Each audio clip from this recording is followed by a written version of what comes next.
Pour Henri Coquet, entretenir la mémoire de son grand-oncle est un devoir. Soldat du 140e régiment d'infanterie de Grenoble, son aïeul fut envoyé au front en Picardie en septembre 1914. La famille a d'abord pensé qu'il était disparu, qu'il était prisonnier, et la mairie de Domaine l'a déclaré décédé le 20 avril 1920. Et donc la tombe a été faite par son épouse, Anthony Blanc, une tombe personnelle, puisqu'on n'a jamais retrouvé le corps. Une histoire qui se transmet désormais grâce à une application numérique disponible sur smartphone ou tablette. Anciens combattants de la Première ou de la Seconde Guerre mondiale, d'Indochine ou d'Algérie, en tout 50 soldats doménois sont référencés.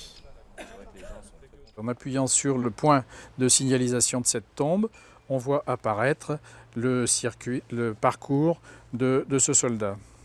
Nous avons un petit texte qui donc fait état de son parcours. Et au front depuis quelques jours, Henri Cuzin trouve la mort à la frontière franco-allemande lors de son premier combat. Durant 1 an et demi, l'Association du Souvenir français a accompli un important travail de recherche. Alors que les anciens combattants disparaissent, elle cherche un moyen d'attirer les jeunes générations.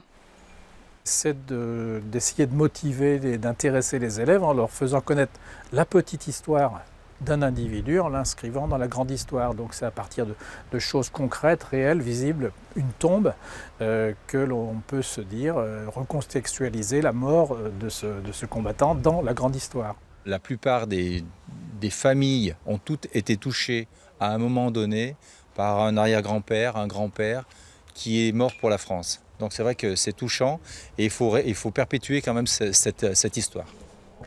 Le cimetière de Domaine pourrait bien servir d'exemple. Une quarantaine devrait bientôt rejoindre l'application.